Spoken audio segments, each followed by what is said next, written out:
Welcome to Get Paid for Your Pad, the definitive show on Airbnb hosting, featuring the best advice on how to maximize profits from your Airbnb listing, as well as real-life experiences from Airbnb hosts all over the world. Welcome.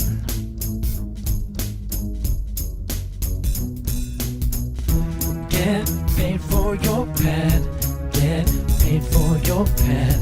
Get paid for your pad. Get paid for your pad. Get paid for your pad. Get paid for your pad. This episode is brought to you by Hostfully, a company that helps you make beautiful guidebooks for your listing.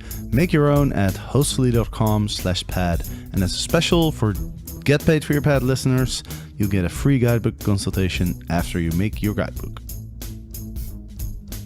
Welcome back, everybody. Get Paid for Your Pad, another episode.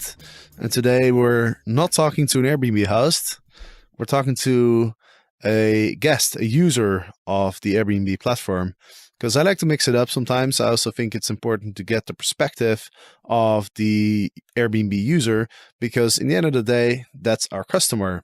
And who better to talk to than somebody who's been traveling for over 6 years and has been staying at lots of different Airbnbs, who has lots of experience with Airbnb as a traveler. He's from Israel and his name is Eli David. So Eli, welcome to the show. Jasper, thanks for inviting me. It's a pleasure. Pleasure to speak to you, sir. You've been traveling since 2010, just like me. So I'm very curious to know what your story is. Like, why did you start traveling, and what did your life look like before you started traveling? Yeah, that's a question that always comes up as to what happened with the transition.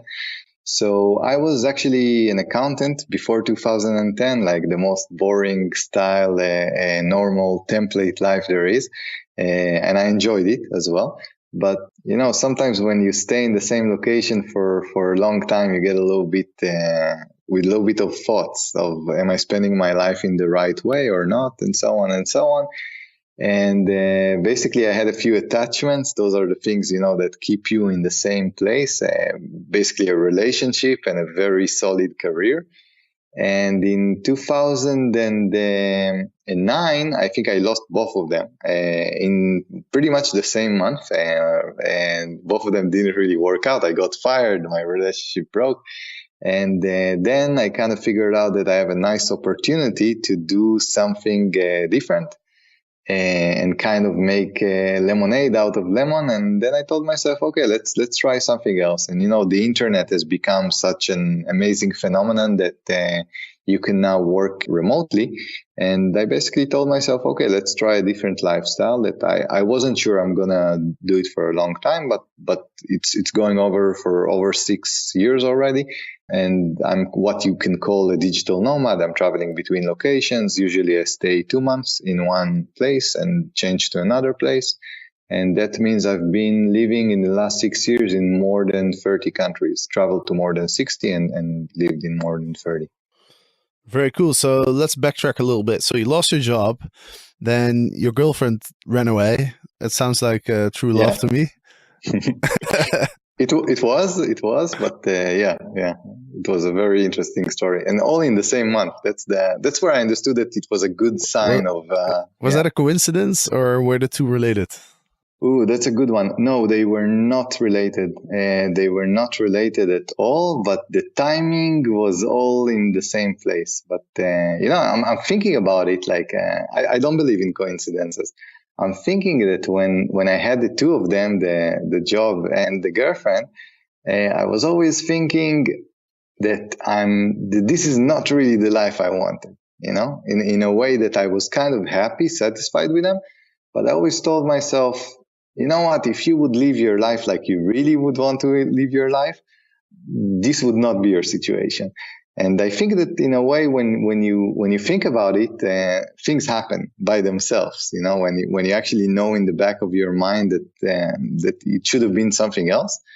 And I'm very, very, let's say, thankful that things worked out the way they are. And that's one of the things that I always try to tell people, that sometimes you can leverage the let's say the worst moments of life into something very, very powerful, because losing the things that define you and the most important things in life are actually the things that give you freedom as well. So after you wake up from the tragedy, you actually figure out that you're free. And one of the things that people are trying to do, and that's something that I tell people when I speak with them about the subject, is don't panic. When you lose something, our first, let's say, intuitive reaction is to substitute it. So, you lost your girlfriend, you have to find another girlfriend. You lost your job, you have to find immediately a new job to fill in the gap. And sometimes it's good to take a deep breath and say, okay, I lost something very important to me, but I'm way more free now to actually do some things that were not even possible a month ago.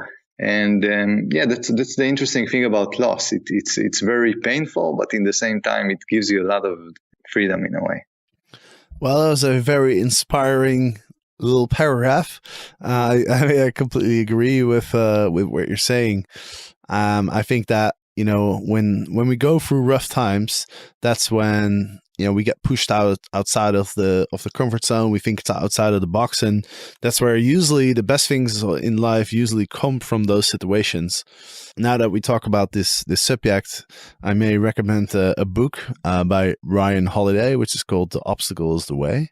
It's one of my favorite books, and it talks about how an obstacle shouldn't be viewed really as an obstacle. It shouldn't be feared. It shouldn't be something that you want to avoid or walk around, because typically the obstacle is showing you the way to a better future, the way to something else, something different, and in those moments you grow the most as a human being. So, when you talk to people, they often say, oh, I lost my job 6 years ago or 10 years ago, or, I got divorced, or whatever it may be, something that most people would refer to as, quote unquote, a bad event. But then as a result, they changed their life and something better grew out of it. So I think that's a really good, really important life lesson, so to speak, for me, and I'm sure for a lot of other people as well. I'm happy it was inspiring. Because I noticed that the point of loss is something that is very, very important. And sometimes you have to take life a little bit less seriously, and things work out for themselves. So, yeah. Exactly. And, we can just believe that the universe just gave you a clear signal. And it basically, the universe told you, hey, you should go travel. Oh, that's a good one. I actually thought about it when you asked me the question. Is it a coincidence? I never really thought about this before, but now, I have some things to sleep on tonight. So yeah, exactly. Well, I've been thinking about this. I used to be very skeptical, where I just thought everything was random. I have a mathematical background, and so that's kind of the most logical thing for me to think. But I have some friends who always believe that there's no coincidences, and the universe is always, putting things on our path and stuff. And even though I'm not convinced that that's actually the case, I do recognize that it's much more fun to think that way. Right? It's much more fun to think, oh, this happened because of this, and then this happened, and that's why I'm doing this, and it just makes more sense, right? Instead of just thinking, oh yeah, everything is just random. Yeah, someone once said you become what you think of. So in a way, whatever your thoughts are, it's basically the direction that your life is gonna take. And it makes you feel like you're a little bit more in control, because positive thinking leads to a positive life, and the opposite. So definitely. Absolutely. Yeah, no, it's more empowering. And since we don't really know, there's no way to prove either way. So we may as well believe what's most empowering and most inspiring to us, right? True. Great. So let's continue the conversation and talk about your travels. So basically, I'm kind of a boring traveler in a way. I'm staying for 2 months in a location, mainly because I work while traveling. I'm a digital nomad. I have 2 businesses. I have an online language school that is my main source of income. I'm working on a cool project which is a startup map, global startup map, Startup Link. And on the side, I'm also doing a blog and a podcast about the nomadic lifestyle, specifically called Become Nomad. And basically, that kind of shows that I go to a place, I stay for 2 months. The first thing that I'm looking for, and I have to be honest, I know this podcast is a lot about Airbnb. The first thing I'm looking for is co-working. For me, this is the deal breaker. Accommodation only comes in second, because thankfully there is always accommodation. Co-working spaces are places where someone can actually do some work. And by the way, lots of people who know I'm working and are hosting in Airbnb are a little bit like, you're going to stay here all day working. And I totally understand where that comes from, especially if I rent a place with someone. And so I'm most of the day, like the vast majority of the day, I'm staying in co-working spaces, get some work done, and then basically go back home to wherever home is, usually an Airbnb place or a booking.com place. And then, just live like a local in a way. So my lifestyle as I'm traveling is not that exciting. And I'm just using the weekends to explore. So basically the weekends is where I just take off to another city and stay for 1 night or 2 nights before coming back to the base, let's say. So that's pretty much my style. You know what's interesting? So when you've been doing something for a long time, it kind of becomes normal, right? And it's almost hard to imagine that it's something that would be very exceptional or very not normal to other people, right? And it's funny because I hear you talk about how you now define your travels or your life as not very exciting and boring, but basically you've been traveling for 6 years. You've been to over 30 countries. You have an online language school, you're working on a startup, and you have a blog and a podcast. Yeah. I wouldn't describe that as boring, my friend. Yeah, I agree with you, but I live in this reality for a long time, I guess. But yeah, I guess it's exactly that. When you live into a reality, for you, after sometimes it becomes the norm. I actually noticed when I speak with people and they tell me that they live in a place for the last 10 or 15 years, then I'm getting curious. For me, this is an alternative lifestyle in a way. I'm always questioning, wow, really, for 10 years? And what have you been doing here for 10 years? So I find it a lot more exciting now than looking at my lifestyle, which kind of looks normal to me in a way. So it's all a little bit funny. Yeah, no, I can totally relate. To me, it's become very, very normal to just jump in a plane. I mean, I just booked a ticket to Chile, and I tell people, and they're like, whoa, that's crazy. You're just flying to the other side of the world. And to me, it's very normal. So I've experienced that as well, where I don't get as excited anymore as when I first started. And so what I do is, I make sure to appreciate and to be grateful for everything. I make sure to look back and look back at my what my life used to be when I was still, spending like 10 hours a day in an office, just so that I don't get lost in sort of the hustle and the bustle of everything, and lose sight of all the things that we can be appreciative and grateful for. Yeah, and I agree.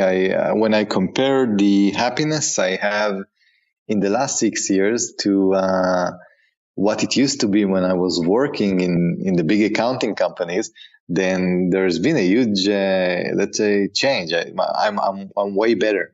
However, I have to tell you that I'm also careful to recommend people to follow my lifestyle. Because some people they ask me, the regular questions like, but how do you do it? You don't have a home? You don't feel like you need a home, and so on and so on. And honestly, I don't. Like, I don't feel like I need a home, but I know that most people do. And I understand why is it that a lot of people that started some kind of an experiment like I'm having found it to be too much, overwhelming, and actually, very, very stressful in a way. So I'm kind of even not trying to advocate for this lifestyle. I don't think it's the right lifestyle. I think it's maybe the right lifestyle for 2% of the people around there, because it requires some very specific characteristic or a character that is pretty unique. So, I found currently my path. I'm not even sure if it's going to be for the long term, but I think it will be. The more I do it, it seems like it will be. But I'm also very careful of not recommending it. So because I know that it's a difficult one as well for the normal person in a way. Yeah, no, I agree. It's I think most people probably prefer to have a home and have some structure in your life. I mean, this lifestyle comes with a lot of challenges, and that's what people forget. It's they look at the pictures of the beaches and the cool like cities that we visit, but they don't see the hours spent at the airport. When flights are delayed or are canceled, and constantly dragging a suitcase around with your stuff, losing things. I mean, there's a lot of challenges as well. Also, when it comes to like productivity, trying to figure out a place that has good Wi-Fi, a place to work, get some local connections, local contacts. I mean, finding a gym, getting a SIM card. I mean, there's a lot of logistics. Like I spend a lot of time on logistics, just figuring out flights, accommodation, all that kind of stuff. But anyway, so I totally agree with you there. But let's talk about Airbnb. So you've stayed in a lot of Airbnbs, and of course, as Airbnb hosts, we're interested to hear like what makes a great experience for you. Yeah, that's a great question. I think it depends on the person you are, and so. It really depends on who I am when I'm getting hosted, or where I'm staying in an Airbnb place. And I noticed that, for example, sometimes I travel as a couple. And when I travel as a couple, the most important thing for me is that the quality is going to be good of the place, that there will not be any surprises, privacy, and so on and so on.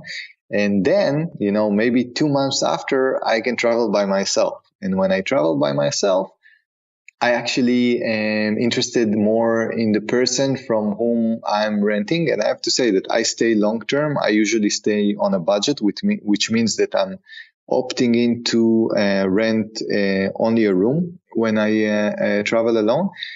And it's not only a price thing. Recently I was in Kishinev in Moldova, one of the not so touristic places in Europe, and I stayed there for a long time. And I remember that I had two places that were costing exactly the same. One of them was an apartment by myself. The other was a room in a shared apartment. And I opted for the room because specifically for me, as a long-term, let's say a person who stays a little bit long-term, which is 1 month or maybe 2 months, the quality of the connection I have with a person, or even the accountability and the ability to have a friend as I'm renting a place, is very, very important for me. So as a let's say a lone traveler, I kind of prefer to rent with people instead of being alone. And I guess again that it really, really depends on your profile of who you are while you rent. But for me, one of the most important things, of course, is the internet, because I work online, so this is always something that is important. But even more than that is the feeling that I can trust the person from whom I'm renting, and that there are good vibes. That's basically maybe one of the most important things. Yeah, that makes a lot of sense. And what do you pay attention to when you're selecting, when you're browsing through the search results? Like, can you describe the process that you use to find a place? Yeah, so it depends on the situation. So let's say in the regular situation, when I'm traveling alone, the first thing that I'm checking is the price. So I'm sorting the locations by the price. Weirdly, which I don't know why Airbnb does that, but you have a lot of dorm places as well there that are kind of bugging me, because I wouldn't expect to find hostel dorms on Airbnb. I usually, if I go for those in booking.com or Hostelworld. So I'm trying to find the places that have a room, one room, a private room, and are the most economical, especially since, again, my profile is a little bit different. When someone is traveling, let's say for 5 days in a location, price is not that important. but this is my life. I'm a constant traveler, which means that price does become a priority when you travel 365 days of the year. And price is definitely maybe the most important thing that I check before I have the opportunity to actually speak with a person and see if I want to live with them for a month. So price is the first, definitely the first filter. And I have to tell you, Jasper, the prices in Airbnb are expensive. And when I compare it to other platforms, I think, maybe I'm a little bit paranoid, but artificially expensive.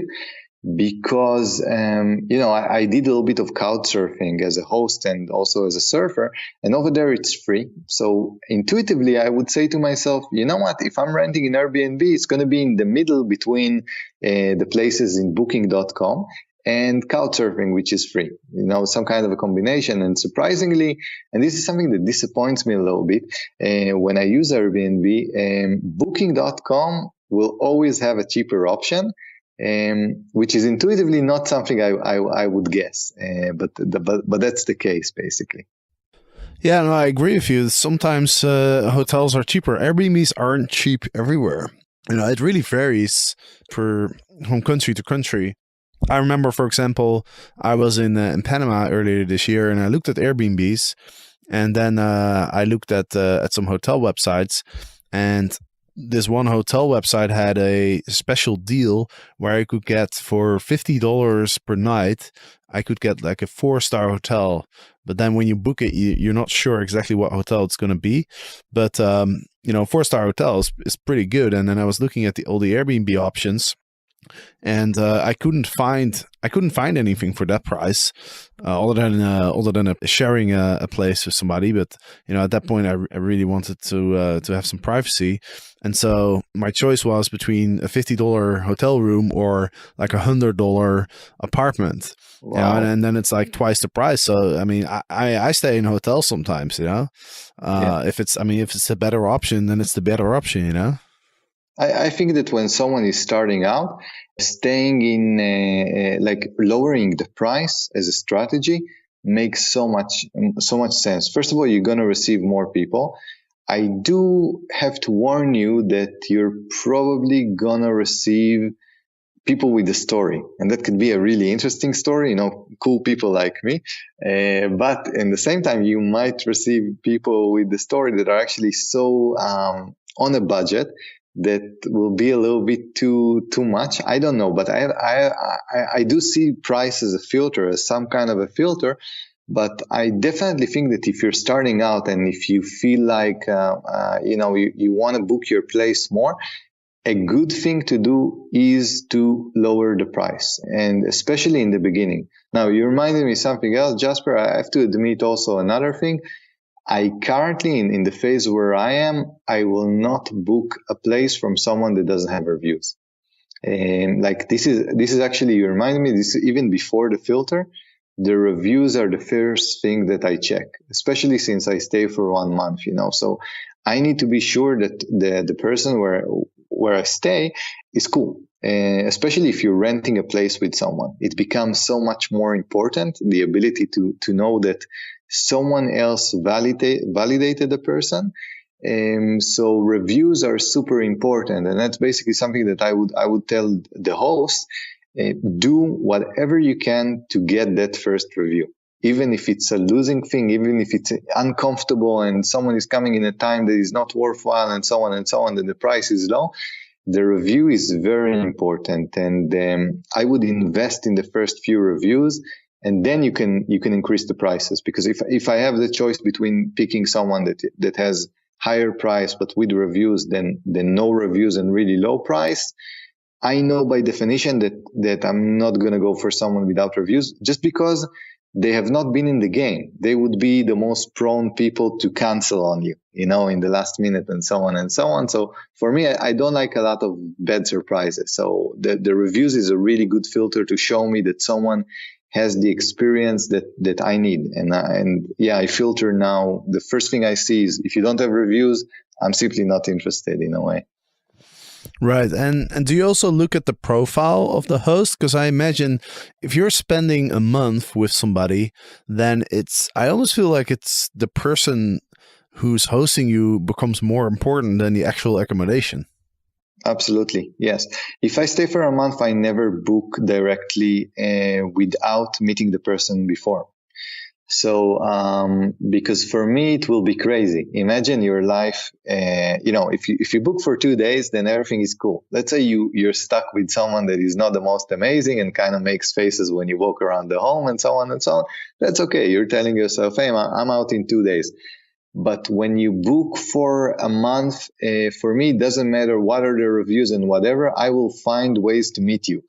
And if I don't meet you, I don't book. So it can be either booking the first 2 days and then later continuing to book, or even scheduling in a place, in a meeting place.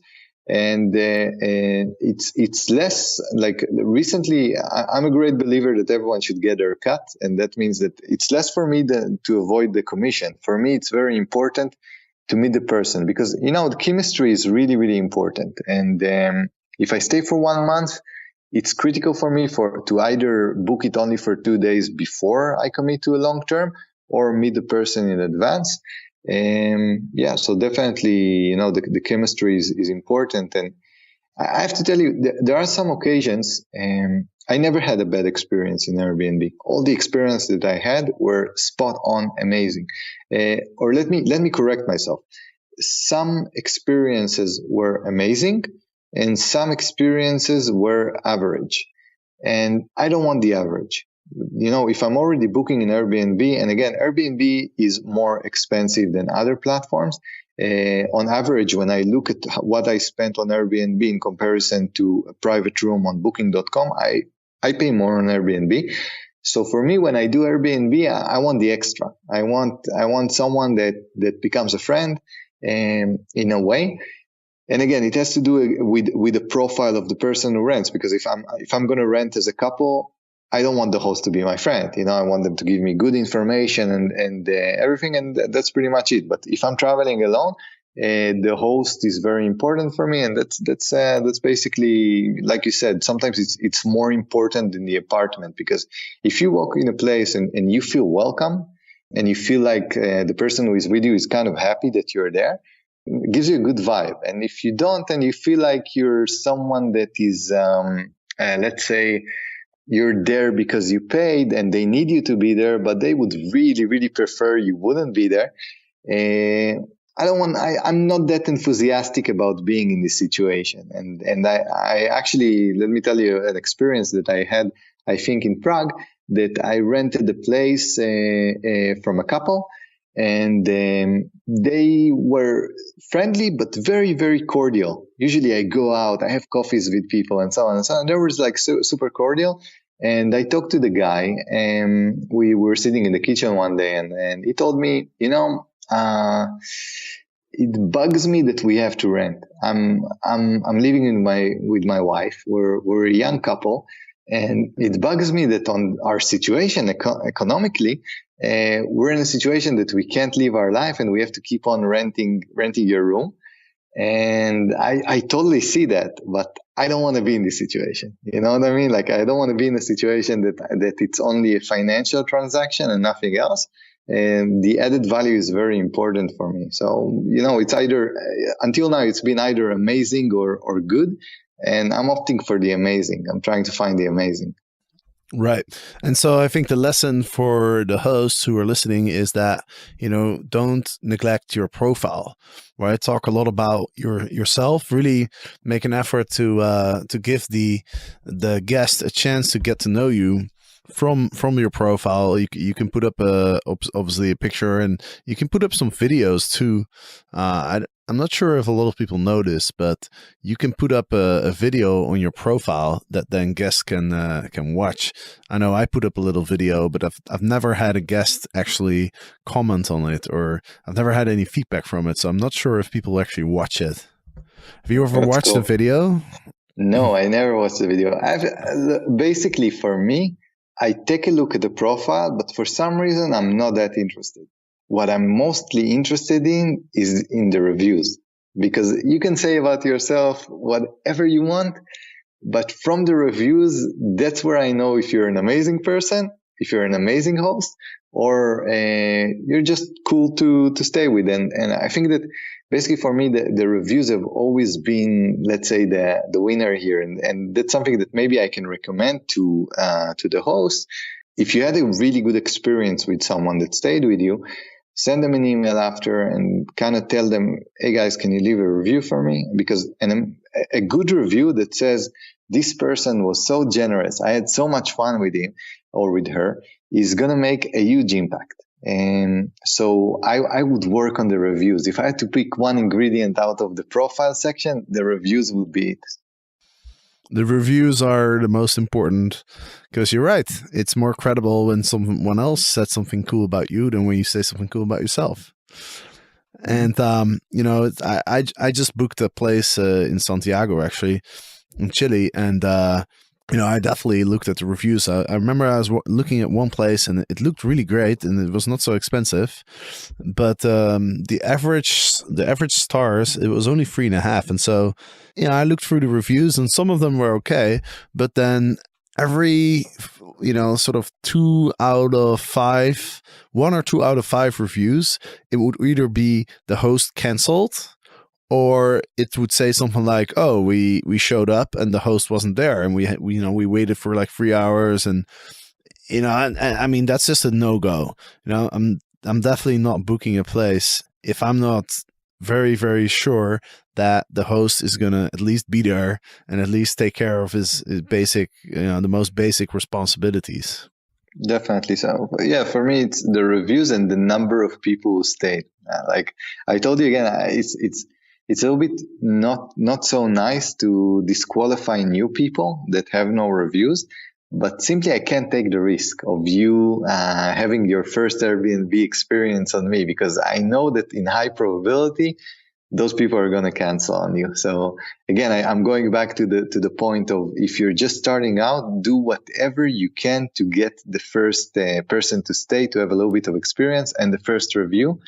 Incredibly important. And then prices can go up and you can increase your criteria and so on. But those are the things. But then again, I'm only one person and maybe someone else is looking on other things. So it changes.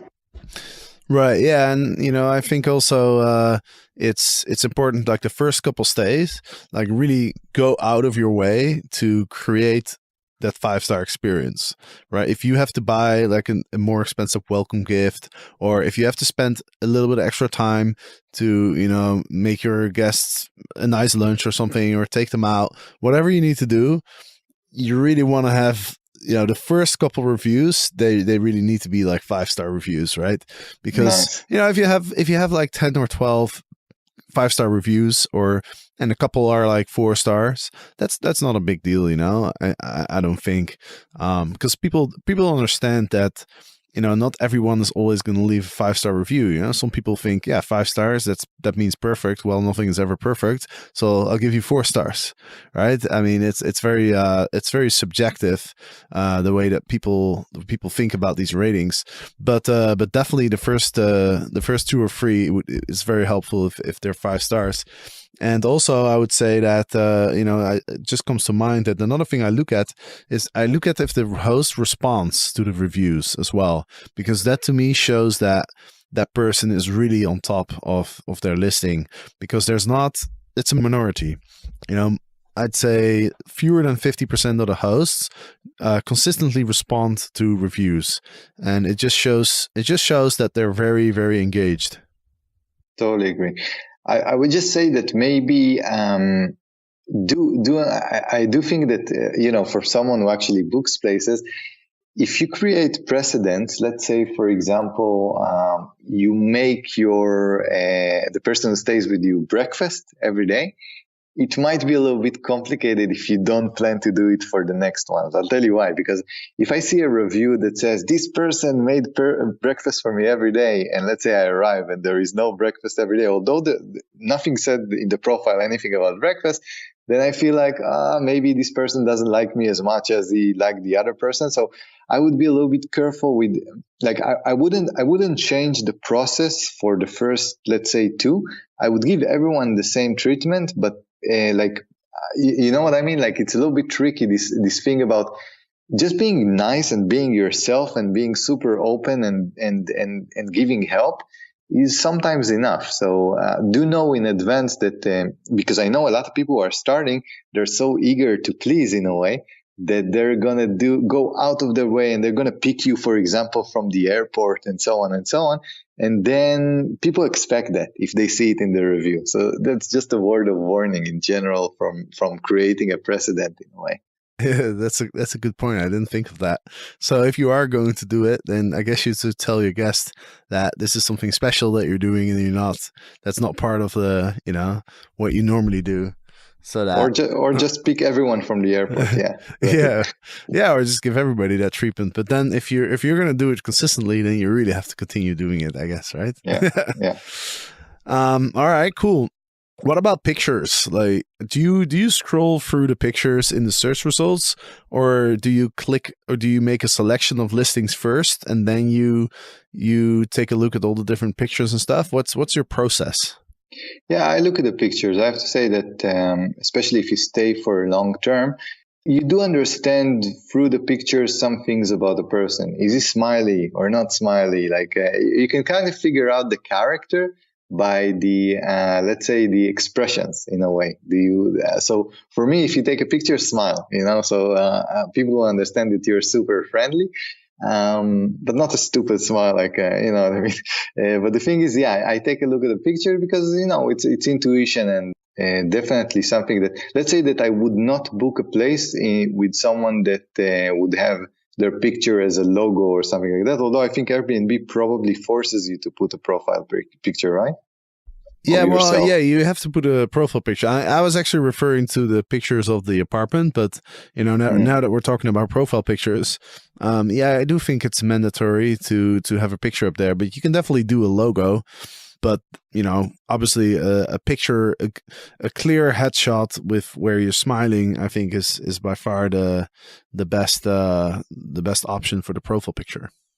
And for the photos of the apartment, I kind of care about that, but less. Again, because my experience is always about the person with whom I stay. But let's say that where I care about the pictures when it can't go wrong. Let's say I'm in a relationship and I have only 2 days with the most amazing person ever. I can't get it wrong. And over there, I'm looking that, let's say, everything is in place, and because you have the expectations of another person. And I think that this is maybe one of the biggest fears of travelers, let's say, of people who travel in a couple. They're going to get a lot of fire if they get it wrong, in a way. So definitely for those people, if you know that your apartment is for, let's say, couples on a honeymoon and so on, you want to make sure that the pictures are good, because people cannot take risks. Me specifically, I don't care that much. I care more about, is the apartment kind of okay? And that's basically it. I don't have a lot of, let's say, filters for the apartment. I do have to say that one big bonus for me has always been a garden. I like places with a garden. So if you have a garden, that's definitely, let's say, a big bonus. Other than that, I'm pretty much okay with everything. You know what, Jasper, one thing that you reminded me, in many of my stays, and I find it a little bit weird. I don't know if I'm the weird person or not. There is no key to the room if you're staying and you're sharing an apartment with someone. And I think a key should be there, just to give people some kind of a feeling of comfort. That if you go somewhere and you want to stash money in the room before you go for the weekend and whatever, to have a key is something that I would recommend. If you share an apartment, at least give someone the option of having a key. And other than that, like I mentioned before, the internet and a comfy bed, and that's basically it in a way. Yeah, I mean, for me, the Wi-Fi speed is really important, because and like you were saying that you spend most of your working hours in co-working spaces, right? Yeah. Yeah, so I mean I do that sometimes too, but I don't want to be dependent on that. Well, also because I'm doing a lot of stuff where I need to be able to. I need a quiet room, basically. Recording these podcasts is one of the things that I do, but also I'm going to be working on some audio stuff, so I do video courses on Udemy. And so for me, it's important to have a quiet space, and so I always work from the apartment, and that's why I always ask the host to tell me what the speed is, the internet speed, because that's kind of like a deal breaker for me if it's not fast enough. Yeah, you actually reminded me. I have this application of speed test, and that's the first thing that I check at home. Like I tell people, I ask them, do you have internet? And they say, yeah. And I say, can I have the password? And they're like, okay, that's weird. And then they see me going through the phone, like checking the internet. Some people find it a little bit, like, wow, this guy is totally obsessed with the internet. But yeah, for the hosts out there, now there is a trend of digital nomad, and that's basically people who, work on the way. And for them, bad internet means no Skype calls and no calls with the family and so on and so on. So don't be surprised if a lot of them are just going to click their devices and going to run an application and tell you, oh, your download speed is okay, but your upload speed is not in high standards. And that happens, and that's probably going to happen more and more. Yeah, so I've actually taken a screenshot, and something that I've recommend to all our hosts too. I've taken a screenshot of that app that you're referring to, like speedtest.net. It's called, Wow. right? And so I take a screenshot and I include it in my picture portfolio so that people can see exactly how fast my internet is. That's great. I would stay with you, Jasper. If you had this photo, I would definitely stay with you. That's a good one. Well, you got to be fast because I'm not going to be in Amsterdam for very long. I'll take it into account, or I'll catch you in Chile, maybe. Who knows? How's Airbnb in Israel? That's your home country, right? Yeah, I haven't really tried. I have to tell you that I checked it out. It looked to me like there is not that much supply to what I would actually expect, and it was expensive. I have to admit that it was expensive. Israel is expensive country, but the Airbnb here, I think that most people are taking it into a boutique experience in a way, and definitely not my style as a traveler. Where I just look for a place to feel like a local in a way. So I guess that in Israel it's not as common. The more high style places are a little bit more abundant here. Host, I can't emphasize how important it is to share recommendations of things to do or eat near your listing beforehand. Your guests won't have to go through TripAdvisor, Foursquare or Yelp. They won't have to scratch their head and think about possible places right in the moment. I've been using Hostfully to create an online and printable guidebook to show my guests my favorite coffee places in Amsterdam. They use my recommendations and I'm getting fewer questions from my guests as a result. I've also included screenshots of my guidebook on my Airbnb listing as a way to differentiate my listing from others.